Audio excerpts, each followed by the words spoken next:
I'm fairly certain that I've lost pretty much any respect that I had left for Sony and PlayStation as a company with regards to this announcement. And I have to be honest, when it comes to these documents that come out, so as you guys might know, Microsoft is trying to buy Activision and Sony is actively trying to fight that.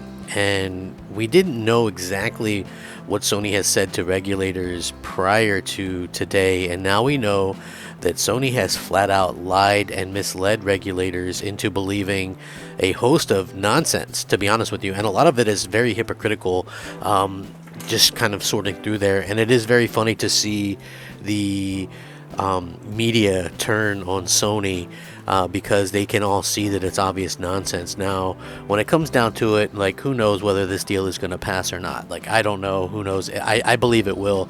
I think that Microsoft's lawyers are going to tear through Sony's flimsy argument very quickly because you have all this evidence now that we weren't really privy to seeing, and you can kind of just go out there and point to it and go, okay, well, look, this is clearly a lie that Sony is trying to use to enact it. And it's some of it is so hypocritical that it's like, how can anybody respect PlayStation after this, right? How can anybody, like, look, if I'm a lawyer, this is like, unless this is some sort of situation like Idiocracy, where you try to explain it in the courtroom and the people that behave like that, this is a case closed type deal in my opinion, because all the lawyer has to do is go, Sony says this, but look what they've already done as the number one company. So I want to get into it. What's up, everybody? Crap Gamer here with Crap Gamer Reviews, back with another video.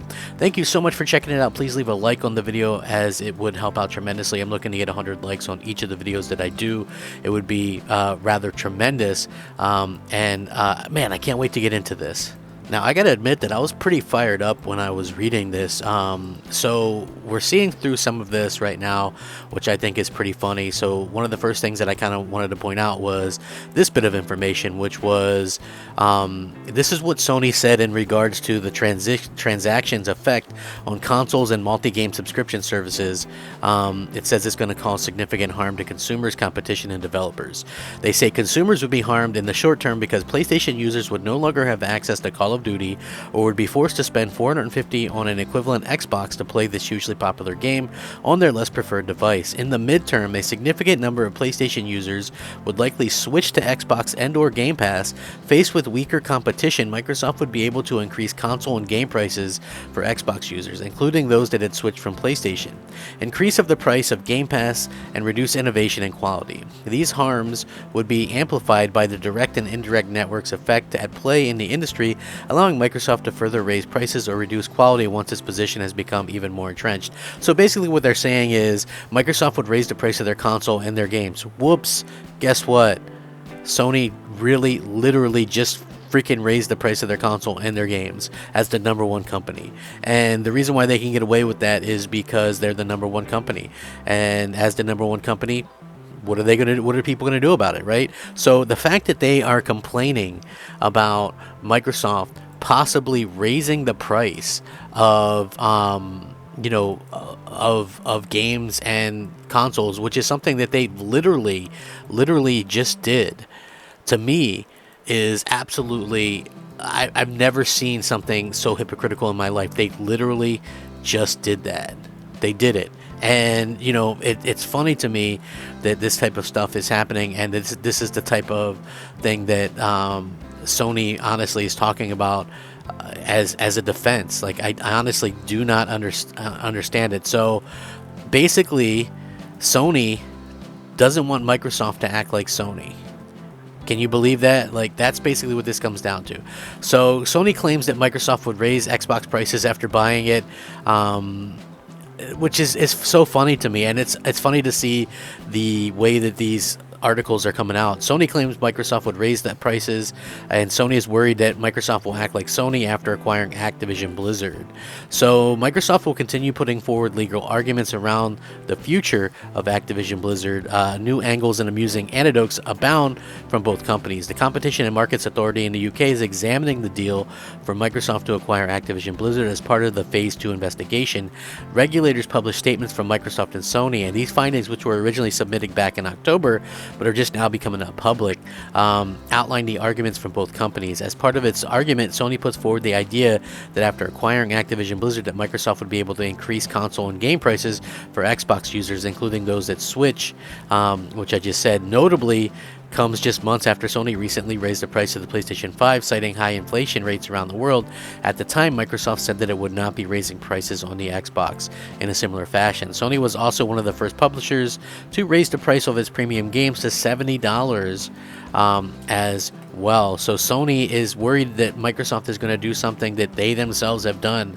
Does anybody not see the absolute asinine hypocrisy in this? More recently, Microsoft Gaming CEO Phil Spencer indicated that the company may not be able to keep prices of gaming and Game Pass the same forever, but it was important to do so for at least the holiday period this year. Elsewhere in the documents, Microsoft again reiterates its numerous ways that it has no intention of pulling Call of Duty from PlayStation, and they point out that it has honored past agreements, like when acquiring Bethesda, parent company ZeniMax, which saw Deathloop and Ghostwire Tokyo release as timed PlayStation 5 exclusives, and also pointed out that no games from Bethesda software have been pulled from PlayStation since the acquisition was completed. So yeah, like, to me, it's just completely funny how this kind of comes out, and everybody's kind of talking about it, and there's actually people trying to defend this. Like on Twitter, it was so funny to see that people were like saying, well, Sony has earned that right to do the things that they do, and Microsoft shouldn't be allowed to do this, and blah blah blah. And everybody was just trying to make a bunch of excuses for it. And it's so funny just to look through some of this stuff, right? Like, they wanted to talk about like Call of Duty, for instance, how Microsoft would be able to offer different things through Call of Duty, right? Like advantages, which is so funny because you're starting to see people in the media post up that there's exclusive benefits for PlayStation players, Battle Pass bundles, combat packs, extra loadouts, PlayStation Party bonus, double XP points. There's all these benefits from buying the game on PlayStation, and Sony has been adamant that if this deal goes through, Microsoft should never be allowed to have any kind of extras for Xbox owners, which I find to be pretty damn funny, and I want to say ironic, just for the simple fact that at the end of the day, us as gamers can look at this and go, man, like, how in the world does Sony get away with this, right? Like, how, like, they can't possibly get away with this, right? Like, they can't possibly think that they're going to get away with lying to regulators. Like, Microsoft's lawyers have got to be biting, chomping at the bit to be able to go out there and sort of prove this stuff otherwise, because there's going to be all these different instances of factual evidence, right? Like, Sony they're saying one thing while doing the complete opposite, and that is the point of contention here. I think that's the thing that people are going to probably really kind of remember the most, because it's really what's going to come down to how this, if this goes through or not. And I just think that it's just amazing to me that so far, Sony has gotten away with this and relatively unscathed.